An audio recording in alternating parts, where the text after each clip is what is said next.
Hello everyone and welcome to the Anime Zilia, and today we're going to be going over my top 10 manga series from 2019. Now, in order to have a series eligible for this list, they need to have either had a volume or a chapter released in this year. So for example, things like One Piece, although it's been running for ages, is still eligible for this list because it has chapters coming out on a weekly basis, for the most part. So, this video is to tell you, the audience watching, what I like in terms of manga, and also for you to play along and tell me what you like as a manga series, so that when I do more manga content on this channel, I know sort of where to kind of target and what to talk about. So if you wouldn't mind following along and putting, say, your top 3 or your top 5 down in the comment section below, that'd be much appreciated. But with all that out of the way, let's just jump into it. So, from 10 to 5, I'm going to be going through briefly. There is one series that's quite new, so I will talk to you about it in a bit more detail. But, for the most part, let's just fly. Number 10, Twilight Zone Princess.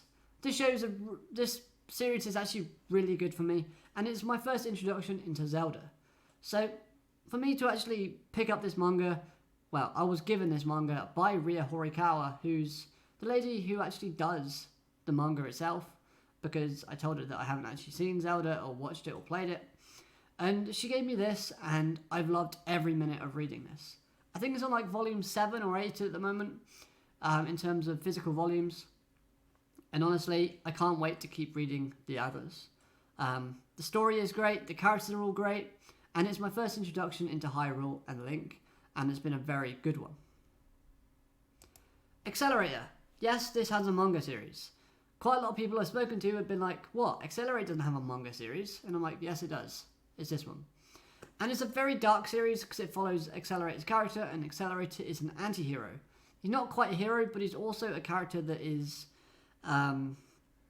antagonistic. He's very edgy, he's quite mad, he's quite crazy, he's chaotic. And then we have Last Order, who also is very perfectly paired with this character. So she brings the comedy and the lightheartedness, and Accelerator brings the action and the chaos. The villains are all pretty good. It follows the anime relatively nicely from what I know from the anime. I haven't seen the whole series of the anime, but the manga continues further, and I can't wait for more improvement. Only criticism of this is that it kind of comes out very, very slowly. Number 8, Zero for the End. Zero for the End is a manga series where the world is run by vampires, the humans have to fight back in order to claim their freedom, and they use demons in order to basically beat vampires. Gods are introduced partway through the story, and the main character has a very dark, brutal backstory. You have to feel sorry for pretty much most of the human characters, as quite a lot of tragedy has befallen them, but the show does have comedy that lights up the actual show within the dark moments. For example, the vampire known as Freed is a very comedical character, and the expressions that he makes, you wouldn't kind of think that he would make, but he's just so carefree that, you gotta like it. The show does have quite a few characters you gotta kind of get behind, which some of them do lack in terms of personality and development, but there are some very good characters that have been developed and shown. For example, the main character Mika, if you like Mika. I don't. I think he's a bit of a repetitive wuss. Guren, Shinoa, best girl, Freed, Cruel. There's so many good characters from this show. Series. Keep saying show. Number 7. Number 7 is one that I do want to talk for a little bit more. Number 7, Mission Yozukara Family. Now this is a very relatively new series that hasn't really picked up in terms of plot yet, but they're still in the stage of introducing you to all the characters within the family of assassins. Now the story follows the main character, who is the character with the spiky hair and the scar on his eye. It follows him, and it follows the female character known as Masumi. These two have to get married in order to basically save the main male character's life, because he's about to get killed by Masumi's older brother, because he's a crazy, sister-loving, overprotective sibling that's really, really creepy. Now, One quirk I like about this show is that every character has its own personality that differentiates itself from their look-alike character. Now, by look-alike character, I mean character that you would kind of look at it and go, haven't I seen that from another series? Huh. Because that's the first impression I had when I first read this manga series. I thought, the girl on the pigtails in the left-hand picture, she looks like Bisque a little bit. But no, her personality is actually nearly similar, but it's a lot more kind of... It does differentiate quite nicely. I thought that the main female character, apart from a white strand, reminds me of Benio from Twin Star Exorcist. However, she's so kind and adorable and loving that you just have to want to... You just want to give her a good hug all the time. She is the pinnacle and the ideal big sister and does that role magically. The main character, he looks a little bit like you from There After the End, that's what I thought. But he's actually pretty cool, quite funny, and when he tries to act serious, you just have to root for him because he's clueless about most things, but he's like, go on, you could do it, you could do it. Her older brother, Mazumi's older brother, the creepy one, reminded me of Azami from Food Wars, but, you know, the way that he has made me laugh while watching this, because this is it's romantic, but it's also very comedical. Like, if you want to split the genre, it would be 10% romance, 90% comedy. Actually, no, it would be 10% romance, about 40% action, and 50% comedy. That's how I would split the genre at the moment. And that's actually a really good split because it makes you laugh, it makes you want to come back week after week, and it makes you like the characters even more. There's no better way to like a character than to make you smile. And Mazumi's older brother makes me smile because he's so funny, and the way he just wants to kill the main character all the time and just calls it training is a little bit of a jab at Dragon Ball in my personal opinion, because, you know, it's not abuse, it's training. I'm training this kid. I'm just trying to kill him so I can train him to be stronger. And yeah, that's it. So this series, it is new, and I hope the plot does appear at some point. But if you haven't seen it yet, I would highly recommend for you to go and check it out, because it is very, very funny and quite sweet in places. Number 6, Haikyuu. Haikyuu is my favourite sports anime of all time.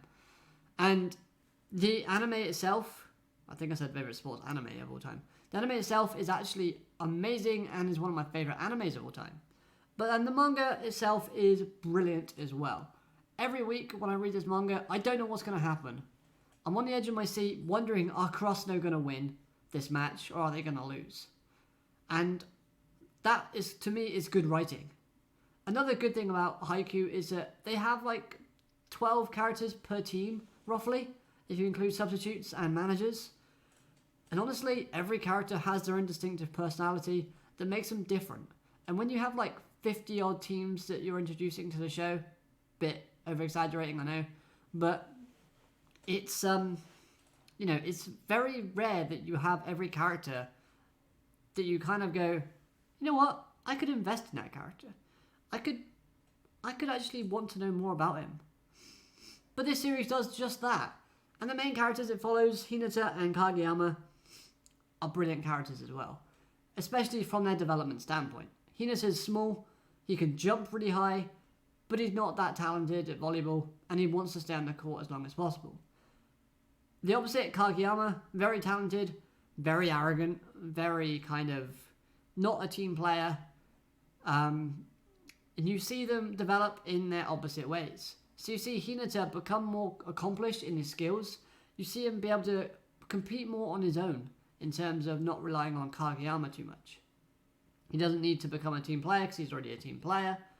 And he's just, you know, he improves a lot over the series. Kageyama, on the other hand, we see him become less arrogant and less kind of dictatorship and more of a team player as the series progresses. So the way they kind of handle their characters, to me, is actually masterclass level. And the art style, very nice and clean. The only thing I will say about the art is sometimes I do struggle to understand if they've landed the ball on the ground or if they haven't. But for the most part, it is easy to follow and does follow nicely. So then we get into number 5. Number 5, we have Black Clover. A series with amazing art style, things that are very kind of wild and crazy, just like the series itself. And I will say that the manga is better than the anime.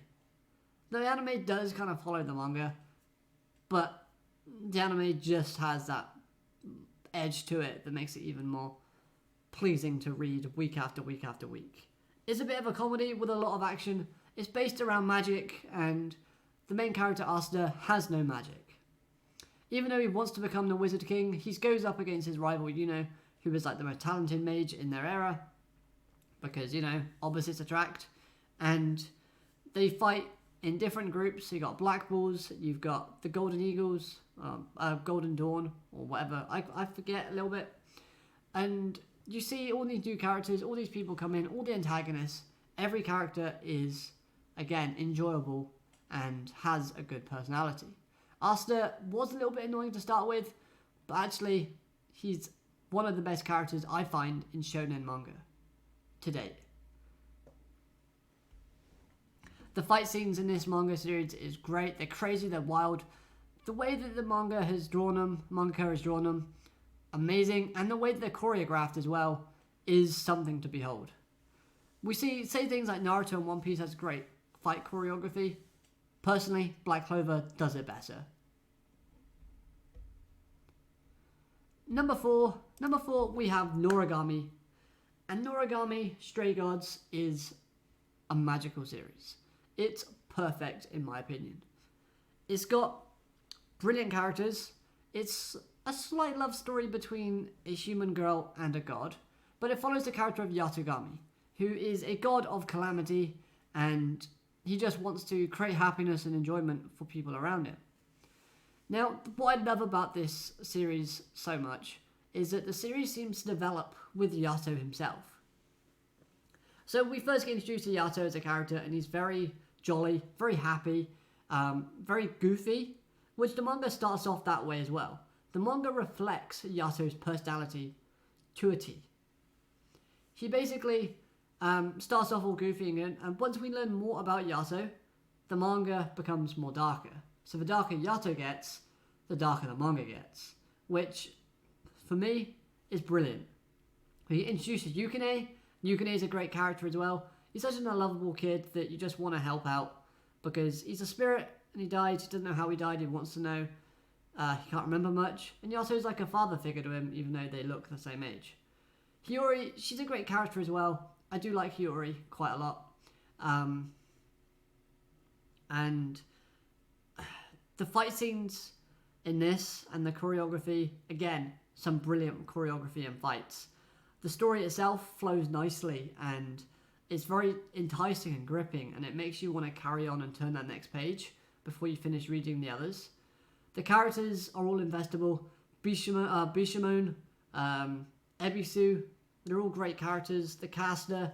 This is a series that needs to have more of an anime adaptation, because the anime is quite far behind and it needs to catch up fast. Now, before I get into the top 3, I do want to give some honorable mentions that didn't make this list. So, Promised Neverland. Food Wars, I kind of enjoyed Food Wars, but it wasn't actually... Food Wars died for me partway through, but it was a good series. Assassination Classrooms. Loved that series. I can't remember if it came out this year or last year, though, as a final volume. You've got things like... Check my bookshelf.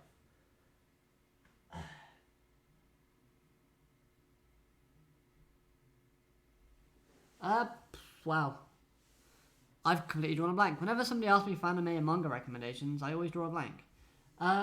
Anyway, we'll move on then, and if I can think of any more at the end of this video, I'll put them at the end.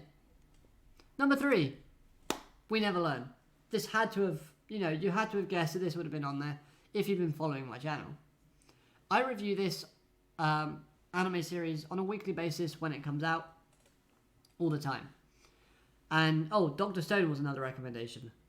And We Never Learn is a brilliant series that is a comedy and romance series based around Yuiga, Fumino, Rizu, Kirisu, pretty much, and Udaka, as well as Koinami Sensei. These characters are all very prominent in the story and are all fantastic characters in their own right. And the way that I like the manga more is because the manga seems to have a lot more hidden messages in between their chapters. So, for example, there's a great scene in the anime where Yuiga's sitting there telling Koinami's father that, who are we to say that a can't will always remain a can't? So, we can keep trying, we can keep failing, but who's to say that, if we try again, it'll fail again. It might succeed. And the manga does this a lot more than the anime does, specifically. The art style is so nice and brilliant. I love the way that they portray some of the characters' expressions in the manga. I feel like they got more freedom that way. The way they've shown the development in the manga at the moment is ahead of the anime and is better than the anime in terms of the characters' development, which I can't really say that because I've got to give the manga a chance, the anime a chance to catch up. But we see a lot more characters develop in this manga series than we do in the anime, which makes me like the manga more. Now, I used to review this on a weekly basis, the manga series, but since people weren't really that interested, I kind of stopped a little bit and just kept it to my own enjoyment. But if you're looking for a series where characters develop a lot, it's not a series where you're going to have big fights and mad explosions because it's learning, but you're going to have some brilliant comedy that is going to leave you in stitches every week. We Never Learn is the series for you. Number 2, Maggie. Maggie is one of those dark horse powerhouses, I find, in terms of the manga. The manga is now ended with, I think it's like 37, 42 or something. It's between that number, and it's one of the best series I've ever read. Like, we followed the character of Aladdin. He meets Alibaba, who is obviously the other main character. We meet Sinbad. We meet loads of other cool characters. Haikyuu. Every character has a strong personality, has a strong will, has the desire to change the world in which they're based in. This obviously creates a lot of conflict, this clashes, the art style, beautiful, the choreography, the way the manga flows in itself, truly amazing. The designs are all brilliant as well. Even the sausage design for what's his name, Alibaba, is great. It's goofy, it's wacky, but it's also really fun. The way they ended the manga, again, was the best way possible. They could have had it so that everyone was safe and everyone was happy, but Maggie, as a series, went a different route, and it worked. It worked tremendously. Week after week, not week after week, because it wasn't actually a running series, but volume after volume, we got amazing covers, which that is completely green, so you won't be able to see it. You've got amazing characters. You've got good quality art style. There you go. If I just open up any random page, it'll be brilliant. And you can't see it. It's just everything involved in Maggie is done for a purpose and it's done correctly. So for me, Maggie is my second favourite manga of 2019 and of all time. Like these next two, you can't really change them unless there's a dramatic drop in it. So to finish off with number 1, we have Twin Star Exorcist. Now, if you've seen the anime and the anime only, read the manga. The anime is nowhere near the manga. Doesn't even follow the manga. The manga itself is a bazillion times better than the anime.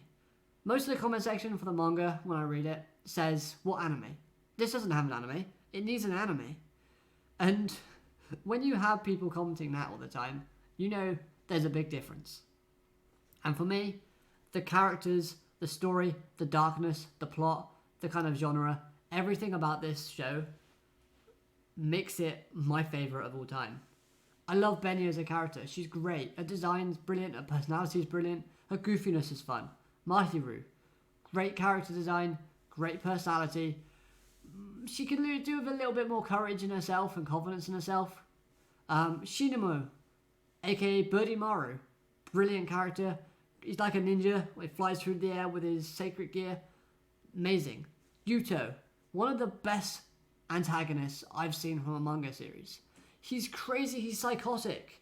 And I love the way that Yuto, they made him out to be this crazy psychotic kid that killed his entire class. He would go from class to class, school to school, and murder his classmates. But they made it to the point where you had to hate him. You wanted to hate him and see him get taken down. And just before they did, they made you love him. They made you so upset and so sad for him that you just had to feel sorry for this guy. That's some brilliant quality writing. Rakuro, the main character, he's goofy, he's funny, but he's great. He gets the job done, and he's got so much enthusiasm and enjoyment behind it that you have to follow this character because, you know, he's got that personality and charisma that makes you want to go along with him. The story basically follows Benio and Rakuro, and they have to kind of get married in order to give birth to the most powerful exorcists in the world. They're known as the Twin Star Exorcists. This can't be avoided. They've got the power of soul and I think a unit inside them. So once that awakes, then all chaos will come to fruition. And basically the Impurias, I never learned how to pronounce that word. My only criticism with this manga is it's got words that are hard to pronounce. Is that, you know, they're the antagonists, they're the bad things, they're the things that you have to go into Maggie and basically defeat and save people from so they don't invade the world. That's where exorcists are around. And honestly, great, brilliant. Keep more of it coming. Every time a new chapter comes out, like, the problem is I read this series, I'm like, I don't know when a chapter is coming out. It's either 3 months, or a month, or 5 months. It's crazy. But every time I see that notification pop up saying that there's a new chapter, I'm on it like that. This is the one manga series that I would drop everything to watch, to read as soon as it comes out. The covers are really nicely done and drawn as well. And the comedy, the romance aspect of it is really nice as well. The comedy, the action, the psychological effects it has on characters is perfect. If you want a manga series that's going to get you excited and it's going to get you hyped, this one is the one to do. So with all that said and done, those are my top 10 manga series from 2019. Remember, I hope you'll play along and put yours down below in the comments so I can hopefully start talking about more manga on this channel. Now, already there is one video I am going to be doing, and that is an evaluation of Yuto. That'll be coming up somewhere within the next couple of weeks. I just gotta have time to process it and see everything. Which, that video might entice you to read Twin Star Exorcist. Read it, don't watch it. That's gonna do it for this video. I hope you've enjoyed. If you have, smash that like button for me. Really helps me out. Comment all your thoughts down below. Dislike if you disliked, I guess. And I hope you'll have an amazing day. Catch you later. Goodbye.